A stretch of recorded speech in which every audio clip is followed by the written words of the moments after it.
வந்து எங்கள் அம்மா அப்பா ரொம்ப இந்து குடும்பம் பார்த்துருக்காங்க. அம்மா ரொம்ப இந்து, சனிக்கிழமைனா உபவாசம் இருப்பாங்க. அதே மாதிரி நான் கல்யாணம் ஆகிட்டு வந்து கூட நான் இந்துவில் தான் இருந்தேன்.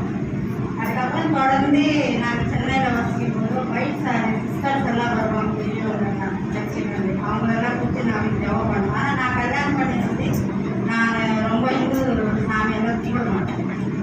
அப்புறம் அப்பப்போ சிஸ்டர்ஸ் கூப்பிட்டு கும்பிடுவேன். அதுக்கெல்லாம் எங்கள் மாமா வைக்க மாட்டேன், திட்டுவார். அவங்க இல்லாத நேரத்தில் கூப்பிட்டு தான் இது பண்ணுவோம்.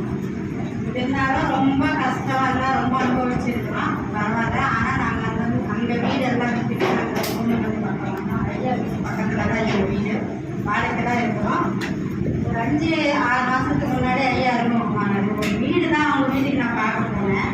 வீடு கல்யாணம் வச்சுருந்தா அந்த வீடு தேடி போனேன். அம்மாவை கேட்குறோம் வீடு பண்ணாங்க. அதுக்கப்புறம் அவங்களோட டெய்லி தந்துருக்கேன். 1 மணி நேரம் 2 மணி நேரம் எனக்கு கிளாஸ் எடுப்பாங்க. ரொம்ப இதுவாக இருக்கும். அவங்க சந்திச்சதுக்கப்புறம் நான் 5 வருஷம் ஆச்சு ஞானஸ்தானம் எடுத்து. இருந்தாலும் அப்போ எனக்கு தெரியாத விஷயங்கள்லாம் கூட இப்போ நான் அவங்க 2 பேர்கிட்டே கற்றுக்கிட்டு இருக்கிறேன். வீட்டில் பாட்டி அம்மா இருக்காங்க, அவங்களும் நல்லா சொல்லி கொடுப்பாங்க. எல்லாத்தையுமே எப்படின்னா நான் ஞானஸ்தானம் எடுத்துக்கிறதுக்கு முன்னாடி கூட கொஞ்சம் எங்கள் வீட்டில் பிரச்சனை கஷ்டம் இருக்குது. இருந்தாலும் எல்லாத்துக்குமே நல்லா இருக்கு. ஒரு வாட்டி எனக்கு ஞானஸ்தானம் எடுக்கிறதுக்கு முன்னாடி உடம்பு சீக்காயி நான் சத்து போயிடுவேன்ட்டு எல்லாருமே எதிர்பார்த்தாங்க. எல்லாத்தையும் மீறி எங்கள் பக்கத்துக்கு முன்னாடி ஒரு அம்மா என்னை டெய்லி சர்ச்சைக்கிட்டு போயிட்டு ஜெபம் பண்ணிட்டு வந்துடுவாங்க. நான் ஃபுல்லாகவே கிறிஸ்டியனாக மாறிட்டேன். ஞானஸ்தானம் எடுத்து 5 வருஷம் தான் ஆகுது. என் பையனே நான் 5 வருஷமாக சர்ச்சைக்கு கூப்பிட்றா வரவே மாட்டேன்ட்டான். ஒரு வாட்டி வருவான், அவங்க பாஸ்டர் வந்து கூப்பிட்டா ஒரு வாட்டி வருவான். திருப்பி என்னம்மா நீ போமா நான் வரேன் அப்படிதான் சொல்லுவான். ஆனால் ஐயாவும் அம்மாவும் சந்திச்சதுக்கப்புறம் அவங்களுக்கு தான் அவன் கட்டிக்கவே எனக்கு ரொம்ப சாட்சி.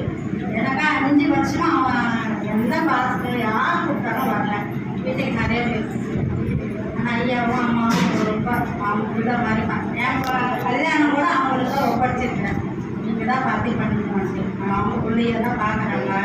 எல்லாத்தையும் என்னன்னா அந்த இந்துவில் இருக்கும்போது இப்போ நான் ஞானஸ்தானம் எடுக்கும் போது பக்கத்து வீட்டில் ஒரு கல்யாணம் நடந்துச்சு.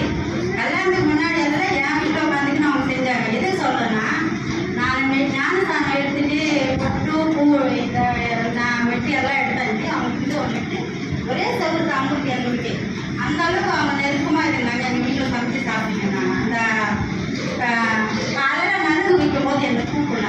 அதுக்கப்புறம் என்னை அவாய்ட் பண்ணிட்டாங்க. அந்த 3 நாள் கல்யாணம் பண்ணுறது வந்துட்டு எனக்கு அவாய்ட் பண்ணிட்டாங்க. கல்யாணத்துக்கு சொல்லாத மாதிரி அந்த மாதிரி நான் வேலைக்கு போயிருந்தேன். சும்மா அவங்க வீட்டுக்கு வந்து கூப்பிட்டேன். அதனாலே நம்மளுக்கு தெரியுது அவங்க எப்படி நம்மளுக்கு கேவலப்படுத்துகிறாங்க. கிறிஸ்டியன் ஃபுல்லாக இந்துவில் இருக்கிறோம்.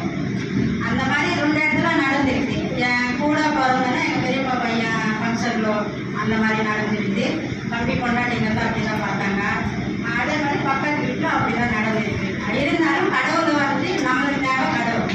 அந்த கடவுளுக்காக நான் என் பிள்ளைகளை கொடுத்துட்டு எல்லாமே கடவுளுக்காக தான் நாங்கள் அந்த அளவுக்கு இருக்கோம். இருந்தாலும் எங்களுக்கு இப்போ இன்னும் இருக்க கஷ்டத்தோட எல்லா கஷ்டம் நீங்கி நான் இப்போ ரொம்ப மகிழ்ச்சியாக இருக்கிறேன். இதில் நல்லா இருக்கும். இதில் ஒரு பையனுக்கும் கல்யாணம் நடந்துச்சு. இந்த பையன்